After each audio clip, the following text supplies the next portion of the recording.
Hello students, welcome to the employees classes. Myself Mohit Sharma. आज के lecture में हम रिलेशन से रिलेटेड कुछ और इंपॉर्टेंट टॉपिक्स क्लियर करेंगे। तो चलिए स्टार्ट करते हैं रिलेशंस के कुछ और इंपॉर्टेंट टॉपिक्स। तो फर्स्ट है आपका इनवर्स रिलेशन, है ना। क्या है आपका इनवर्स रिलेशन? इसमें देखेंगे first of all, if the relation R is a relation of A to B, then the inverse relation of R is R inverse B is a relation to A। देखिए यहां पर क्या है आपको example से समझ में आएगा बेटर, या एक स्टेटमेंट को देखते हैं फिर उसके बाद ही आपको ज्यादा क्लियर समझ में आएगा। कि सपोज मेरे पास कोई रिलेशन है, ये थ्योरी इससे समझ में ज्यादा क्लियर आएगी कि मेरे पास कोई रिलेशन आर है इस तरीके से कि उसमें जो एलिमेंट है ना, उसमें जो ordered pair as like element है मेरा, वो x, y की फॉर्म में आ रहा है। किसमें? x, y की फॉर्म में। यहां से जो फर्स्ट एलिमेंट है वो आपको पता है सेट A से होता है, और जो सेकेंड एलिमेंट है वो सेट B से होता है ना। तो यहां पर जो आप R इनवर्स लेके आ रहे हो, जो मेरा टॉपिक है आज का फर्स्ट, इनवर्स रिलेशन, है ना। तो R इनवर्स क्या होगा? यहां जो एलिमेंट आएगा वो ऑर्डर्ड पेयर में आएगा y, x, ठीक है ना। क्या आएगा? y, x such that x belongs to also A, y belongs to also B। देखिए ये आप चेंज नहीं कर सकते। अगर x A से है तो वो A से ही है, चाहे वो सेट R में हो, मतलब कि जो रिलेशन R में हो या उस रिलेशन के इनवर्स में हो, x A से ही आएगा और y B से आएगा। इट मींस दैट हमने ये देखा कि अगर R में ऑर्डर्ड पेयर x, y की फॉर्म में है तो उसके इनवर्स में उसके एलिमेंट्स क्या हो जाएंगे? फर्स्ट सेकंड बन जाएगा और सेकंड एलिमेंट फर्स्ट बन जाएगा इन ऑर्डर्ड पेयर, ठीक है ना। फॉर एग्जांपल से देखते हैं, मेरे पास सपोज कोई सेट A है 1 2, सेट B है 1 2 3। इफ R, है ना, मेरे पास रिलेशन जो R है वो क्या है? 1 2 1 3 2 3, है ना। ऑर्डर पेयर इसके अंदर हमारे पास 3 ऑर्डर पेयर है। अगर मुझे R इनवर्स निकालना है ना, इस रिलेशन का इनवर्स निकालना है, तो मुझे कुछ नहीं करना। इनके जो पेयर है ना, उनके एलिमेंट्स को फर्स्ट को सेकंड बना दो, सेकंड को फर्स्ट। देखो ये यहां आ गया, ये यहां आ गया, है ना। ये फर्स्ट, यहां R में ये फर्स्ट एलिमेंट था, ये यहां क्या हो गया? सेकंड। और ये सेकंड था, वो क्या हो गया? फर्स्ट। सेम एज ये सेकंड हो जाएगा, ये थर्ड हो जाएगा। मतलब अगर आपको किसी रिलेशन का इनवर्स फाइंड आउट करना है तो आपको कुछ नहीं करना, ऑर्डर्ड पेयर के एलिमेंट्स को चेंज कर दो, फर्स्ट को सेकंड और सेकंड को फर्स्ट कर दो, तो उस रिलेशन का क्या आ जाएगा? इनवर्स मिल जाएगा। यही है मेरा इनवर्स कि if the relation R is a relation of A to B, मतलब कोई रिलेशन है जो A से B में है, then the inverse of this relation R inverse वो कहां से कहां बन जाएगा? B से A में बन जाएगा। वही देखिए ना, यहां पर अब पहले क्या थे? जो फर्स्ट एलिमेंट थे वो x से आते हैं, है ना, और जो सेकंड एलिमेंट है R में वो किससे आते हैं? B से आ रहे हैं। अब आपने क्या कर दिया? रिवर्स कर दिया, फर्स्ट को सेकंड, सेकंड को फर्स्ट में। तो अब भी जो आपके R इनवर्स में फर्स्ट एलिमेंट है वो B से आ रहे हैं, और जो सेकंड एलिमेंट है वो सेट A से आते हैं। आई होप सो आपको इनवर्स क्लियर हुआ होगा। यहां देख लेते हैं, the inverse of N inverse relation becomes inverse. मतलब क्या है इस बात का कि अगर मैं इस इनवर्स का, है ना, इस इनवर्स का इनवर्स फाइंड करूं, समझ रहे बात को? मतलब उसने ये कहा है कि इनवर्स का भी इनवर्स निकालो तो R आ जाता है, अगेन R आ जाता है। देख लीजिए आप, अगर आप इस रिलेशन का, है ना, यहां देखते हैं, अगर आप R इनवर्स का इनवर्स निकालते हो, और इनवर्स करने का मीनिंग क्या है कि आपको इनके ऑर्डर्ड पेयर के एलिमेंट्स को फर्स्ट को सेकंड और सेकंड को फर्स्ट कर देना है। तो अगर मैं इस सेट में मैं फिर से फर्स्ट को सेकंड, है ना, फर्स्ट को सेकंड और सेकंड को फर्स्ट कर दूं तो 1 2 हो जाएगा ये ऑर्डर पेयर, है ना। और जो सेकंड वाला है इसमें ये क्या हो जाएगा? 1 3 हो जाएगा, और यहां पर जो 3 2 है वो 2 3 हो जाएगा। इट मींस दैट कि अगर आप देख सकते हैं तो ये फिर से क्या हो गया? R हो गया ना। देखो 1 2 1 3 एंड 2 3, यानी कि आप इनवर्स का इनवर्स निकालते हो, है ना। क्या निकालते हो? इनवर्स का इनवर्स निकालते हो, तो फिर से वही रिलेशन R फाइंड हो जाएगा आपको, ठीक है स्टूडेंट। आगे देखते हैं। आई होप सो आपको इनवर्स क्लियर हुआ हो। डिफरेंट टाइप ऑफ रिलेशन, देखिए हमारे पास कुछ टाइप्स के रिलेशन होते हैं जो यहां पर मैंने आपको दिखाए हैं। फर्स्ट है मेरा रिफ्लेक्सिव रिलेशन, है ना। क्या है reflexive relation? If there is a relation R in the set A, है ना, in the set A such that every element of set A, ध्यान रखना एवरी एलिमेंट की बात की, बहुत भारी बात है, इसमें बहुत दम है, every element of set A is connected to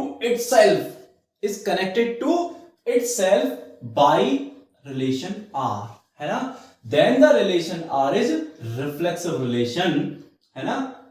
in other words देखिए उसने क्या कहा है यहां पर, अगर थोड़ा सा शांति से समझे तो if there is a relation R, एक रिलेशन है R किसमें, सेट ए के एलिमेंट्स के बीच में, सेट ए के ही एलिमेंट्स के बीच में, है ना, every element of A is connected to itself, मतलब सेट ए का हर एक एलिमेंट खुद से क्या होना चाहिए, कनेक्ट होना चाहिए, उसी कनेक्टिविटी को मैं क्या कहूंगा, रिफ्लेक्सिव रिलेशन कहूंगा. देखिए आपकी बात कम समझ में आई होगी, एग्जाम्पल से ज्यादा बेटर समझ में आएगी. और यहां पर इस डेफिनेशन को कुछ अदर वर्ड्स में भी बोला गया है, क्या है, आर इज रिफ्लेक्सिव रिलेशन कब होगा, जब ऑर्डर्ड पेयर में x, x आ जाए, मतलब सेम एलिमेंट, और ये ऑर्डर्ड पेयर किसमें होना चाहिए, R में, है ना, किसमें होना चाहिए, R में, for all x belongs to A, देखिए for all x belongs to A और एवरी एलिमेंट ऑफ ए, ये दोनों बातें एक हैं, है ना.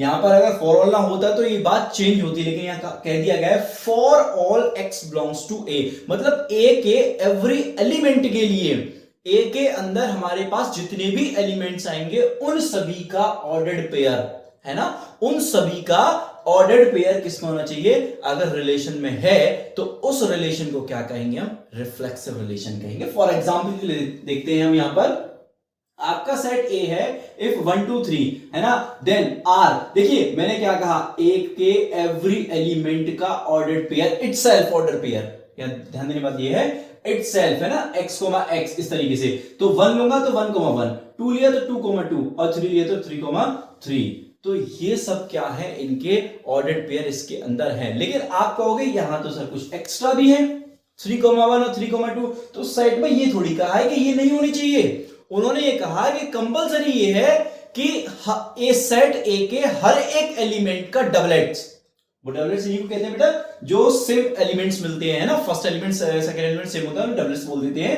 तो यहां पर जो आपके ऑर्डर्ड पेयर आ रहे हैं, जहां सिमिलर एलिमेंट हैं, जो सिमिलर एलिमेंट है वो ए के सभी एलिमेंट्स को लेके होने चाहिए. उसके अलावा कुछ और आ जाते हैं तब भी वो क्या होगा, रिफ्लेक्सिव होगा. हाँ, अगर ये रिलेशन मेरा कुछ इस तरीके से होता कि 1, 1 होता, 2, 2 होता और मेरा 3, 1 होता सपोज, और 3, 2 होता, तो it is not a reflexive relation because of A के एवरी एलिमेंट का ऑर्डर्ड पेयर, है ना, ए के एवरी एलिमेंट का इटसेल्फ ऑर्डर्ड पेयर जो है इसके अंदर मिसिंग है. कौन सा मिसिंग है, देखो 2 का 2 के साथ मिसिंग है और 3 का 3 के साथ मिसिंग है, तो इसमें ना तो 2 2 है ना ही 3 3 है. That's why reason this relation is not a reflexive, ये आपका रिफ्लेक्सिव रिलेशन नहीं होगा. आई होप समझ में आ गया होगा. एवरी एलिमेंट की लिए बात होती है और सबके डबलेट्स चाहिए होते हैं. सेकेंड है आपका सिमेट्रिक रिलेशन, है ना, any relation in the set A, any relation in the set A is symmetric relation if x, y belongs to R, implies y, x belongs to also R for all x, y belongs to A. देखिए उसमें ये कहा गया है कि अगर set A आपको इस तरीके से 1 2 3 दे रखा है और R के अंदर अगर हम देखें तो 1, 1, अब उसने क्या कहा कि अगर 1, 1, जैसे कि ये x भी 1 है और ये y भी 1 है ना, ये मेरा एक ऑर्डर पेयर हो गया, तो इसका अगर हम उल्टा कर दें कि y को x बना दें, x को y बना दें, तो इस केस में 1, 1 ही आने वाला है, तो वो भी किस में होना चाहिए, इसी रिलेशन के सेट में होना चाहिए. देखिए 1, 1 का अगर आप first element second element first करोगे, y को x को y करोगे, तो ये खुद ही हो जाएगा, यानी कि है ना. अब अगर आप 1, 1 का 1, 2 के साथ देखते हो तो देखो, है ना, 1, ये तो हो गया 1, 2 का क्या 2, 1 इसके अंदर है, चेक कीजिए, देखिए ये रहा और आपका ये रहा, मतलब 1, 2 है तो 2, 1 भी होना इसमें बहुत जरूरी है, तभी सिमेट्रिक हो सकता है ना. अब 1, 3 है तो क्या 3, 1 है, जी हाँ 3, 1 भी इस पेयर के अंदर है, इस रिलेशन के सेट के अंदर है. 2,3 इसमें है? जी बिल्कुल है। लेकिन क्या इसका 3,2 भी इसमें है? बिल्कुल है, ये भी इसके अंदर है। मीनिंग क्या है कि ये रिलेशन क्या हो गया आपका? सिमेट्रिक रिलेशन हो गया, बिकॉज ऑफ x, y अगर सेट रिलेशन के सेट में है तो y, x भी उसी के अंदर होना चाहिए। और अगर ऐसा हो जाता है कि x, y belongs to R तो है, but y, x does not belongs to R है, तो फिर ये रिलेशन, इस टाइप का रिलेशन आपका सिमेट्रिक नहीं बनेगा। Okay students, I hope so आपको सिमेट्रिक रिलेशन क्लियर हुआ हो।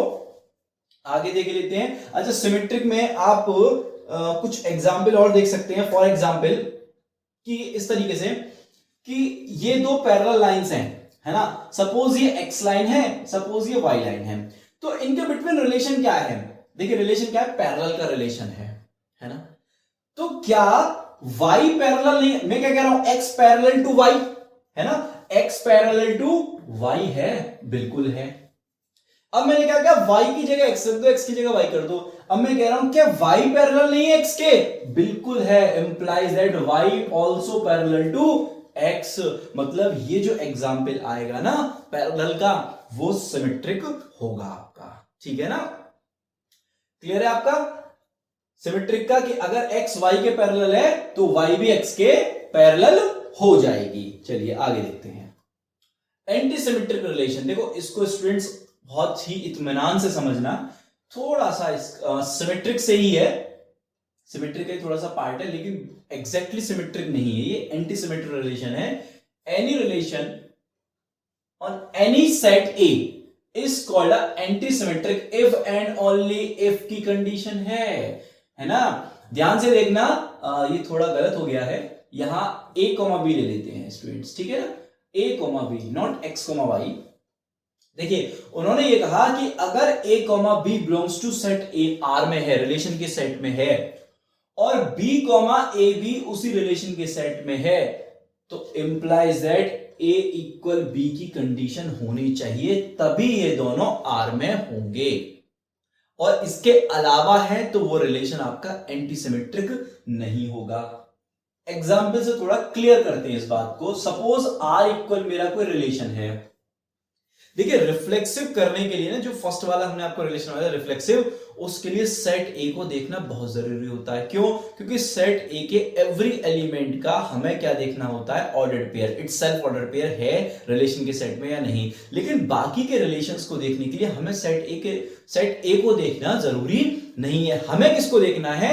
हमें रिलेशन के सेट को देखना है, आर को देखना है। अब सपोज आर मेरे पास इस तरीके से है कि 1,1 1,2 है ना, और आपका यहां पर 3,1 इस तरीके से है।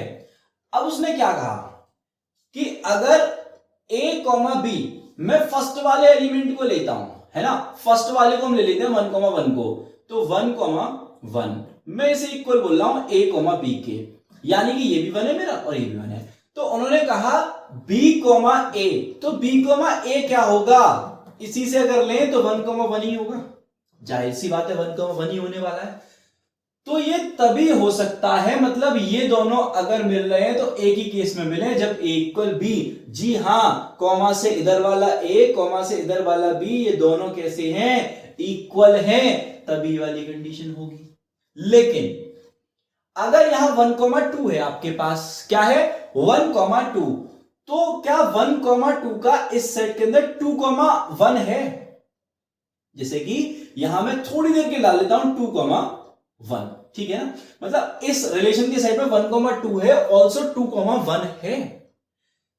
तो अगर ये दोनों इसके अंदर होते हैं तो क्या a इक्वल b है इन दोनों में? देखिए a क्या है 1 और b क्या है 2। क्या 1 2 के इक्वल कभी हो सकता है? भाई 1 कभी भी इक्वल नहीं हो सकता 2 के। तो मतलब अब ये जो सेट है रिलेशन का, ये एंटी सिमेट्रिक में नहीं जा सकता, है ना। लेकिन अगर मैं इसको रफ कर दूं यहां से थोड़ा सा, है ना, और सिर्फ यही देखूं जो आपको गिवन है कि 1,1 1,2 3,1। देखिए 1,1 तो मैंने आपको क्लियर कर दिया, लेकिन 1,2 अगर मैं ले रहा हूं, है ना, 1,2 अगर मैं ले रहा हूं तो क्या इसका 2,1 इसके अंदर है? नहीं है।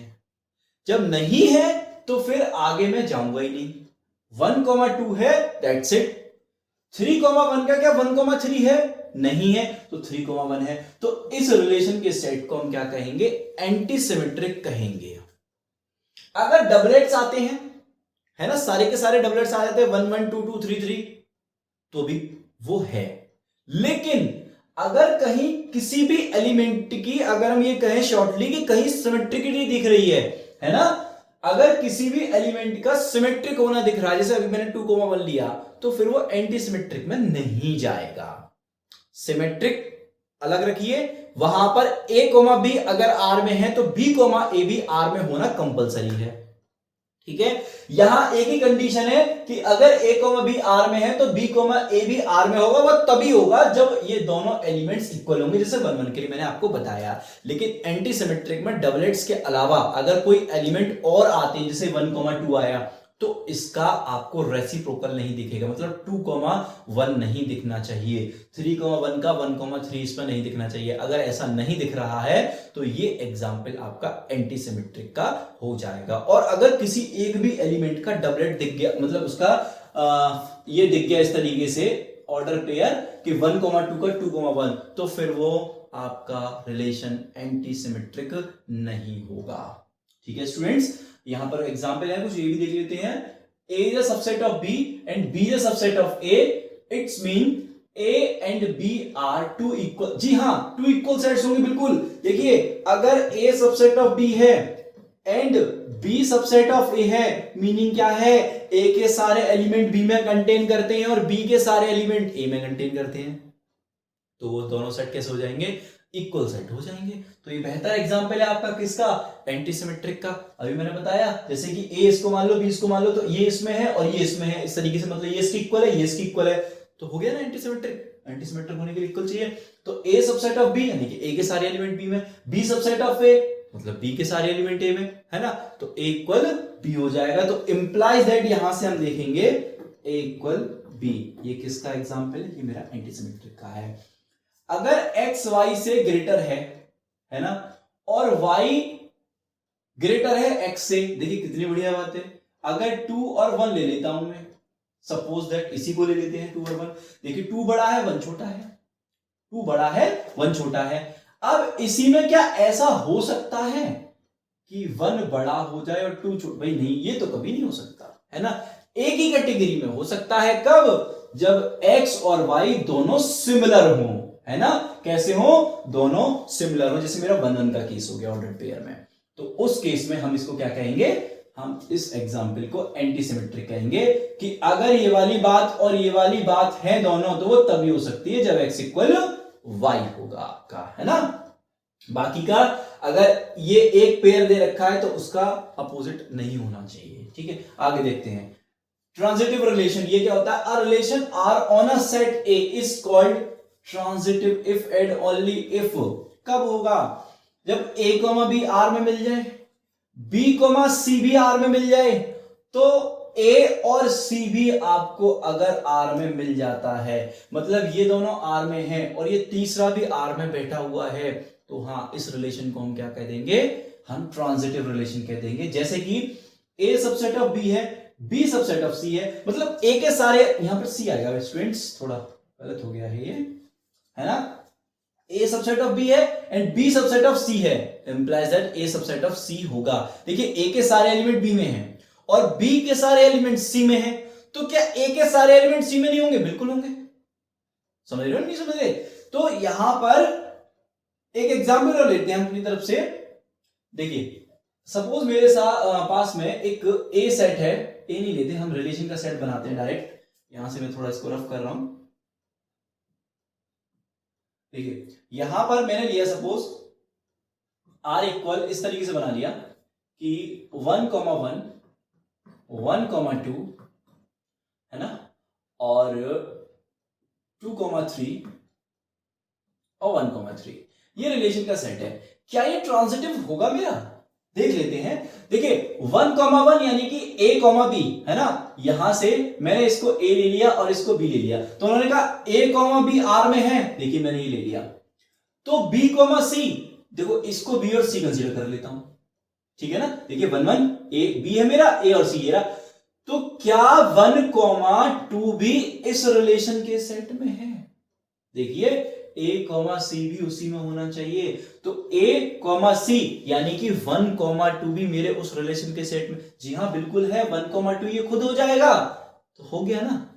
आगे देखते हैं 1 कॉमा 2 का 2 कॉमा 3 के साथ। अब ये ए है, ये बी है, ये बी है, ये सी है।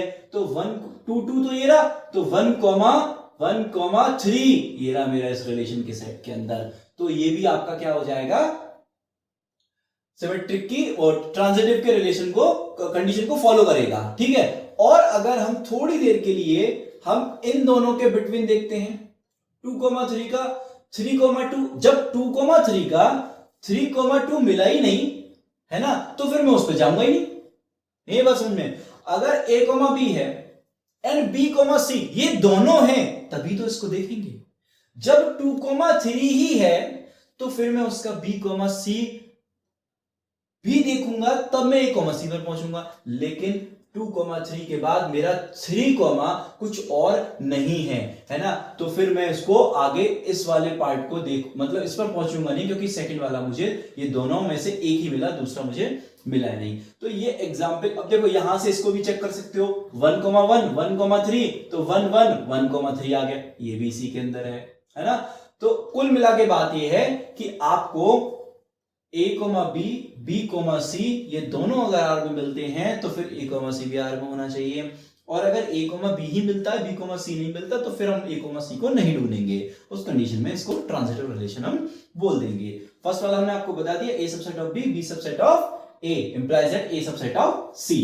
एक और एग्जांपल है यहां पर कि अगर x y से बड़ा है, y z से बड़ा है, तो ये फैक्ट है कि x छोटा होगा और z बड़ा होगा। हमने क्या बोला कि अगर x जो है मैं शायद गलत बोल गया स्टूडेंट्स, कि x जो है वो y से छोटा है, ये यहां रिलेशन छोटे होने का है ना। और यहां y z से छोटा है, y क्या है, z से छोटा है, तो x भी z से छोटा होगा, स्मॉलर होगा। कैसे होगा वो देख लेते हैं। सपोज मैंने 3 रियल नंबर कंसीडर कर लिए, suppose 1 2 and 3 belongs to set of real number। ये set of real number है, नॉट रिलेशन का सेट है ना।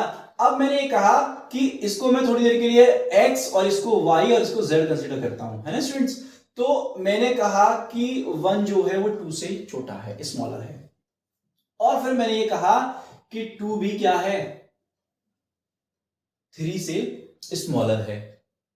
तो क्या आप इन दोनों के रिलेशन को देखो 1 और 3 में, तो क्या 1 भी स्मॉल नहीं होगा 3 से? जी हां बिल्कुल होगा। यही बात मैंने यहां कही है कि अगर x स्मॉलर है y से एंड y स्मॉलर है z से, तो ये फैक्ट है, ये यूनिवर्सल है कि x भी जो होगा वो स्मॉलर होगा z से। इसी रिलेशन को कहते हैं हम ट्रांजिटिव रिलेशन। इसको देखते हैं identity relation. The identity relation on a set A is denoted by, ये स्टूडेंट कुछ इस तरीके से लिखा जाता है, I base A, है ना, IA फॉलोअर्स। इसको भी हम यही लिखेंगे IA इक्वल्स टू, है ना, ये थोड़ा मिसप्रिंट हो गया। अब यहां पर क्या लिखा जाएगा, देखिए रिफ्लेक्सिव और इसकी डेफिनेशन थोड़ी थोड़ी है ना मैच करती है, लेकिन एग्जैक्टली नहीं है। देखिए उसमें क्या था आपका रिफ्लेक्सिव में, मैंने अभी थोड़ी देर पहले आपको बताया। देखिए यहां देख सकते हैं हम, यहां एग्जाम्पल है कि जितने भी इटसेल्फ ऑर्डर पेयर हैं वो तो इसमें होनी ही होनी चाहिए, उसके अलावा भी हो जाते हैं तब भी रिफ्लेक्सिव हो जाता है, क्योंकि रिफ्लेक्सिव की कंडीशन है कि every element of a set A itself ordered pair बना रहा हो रिलेशन के सेट में, बाकी के हो कोई दिक्कत नहीं।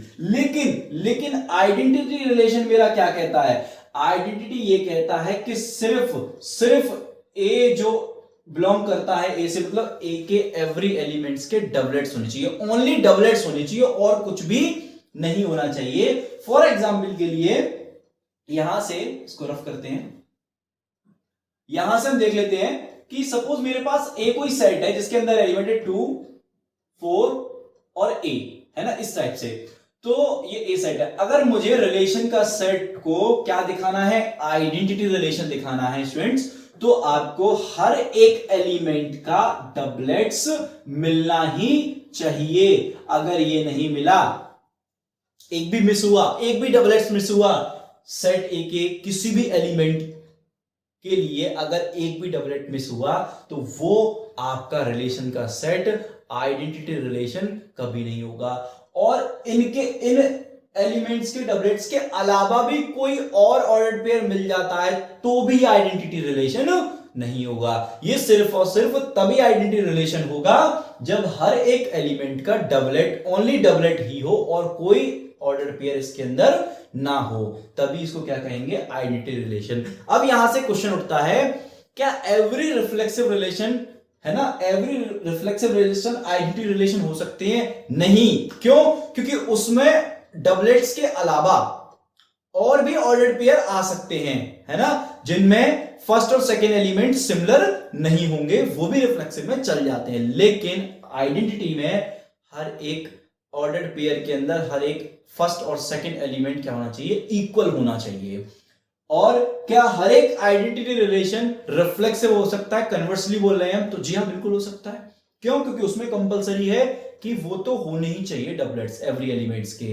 तो हाँ, इसमें तो होते ही होते हैं तो वो उसमें मिल जाएगा। तो वो ये नहीं हो सकता, लेकिन ये वो हो सकता है ना।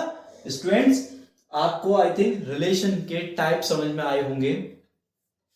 हम आशा करते हैं कि आप इनको नोट कर रहे होंगे और अच्छी तरीके से पढ़ रहे होंगे। लेकिन मैं आपको ये बता दूं कि ये सिर्फ जो थ्योरी है जो मैंने आज की कराई है, लास्ट वीडियो को छोड़कर आज की जो थ्योरी है, ये 11th के लिए, 11th के सिलेबस में सिर्फ वहीं तक है जो मेरा लास्ट रिलेशन का वीडियो था, डोमेन और रेंज तक। लेकिन मैं पूरा रिलेशन एंड पूरा फंक्शन कंप्लीट कर रहा हूं, नॉट 11th क्लास या 12th क्लास, मैं दोनों को लेकर चल रहा हूं। तो यहां से हम 11 से लेकर और 12 तक का पूरा सेट, थ्योरी, फंक्शन सारा का सारा खत्म करेंगे। ओके स्टूडेंट्स, तो thank you watching my video.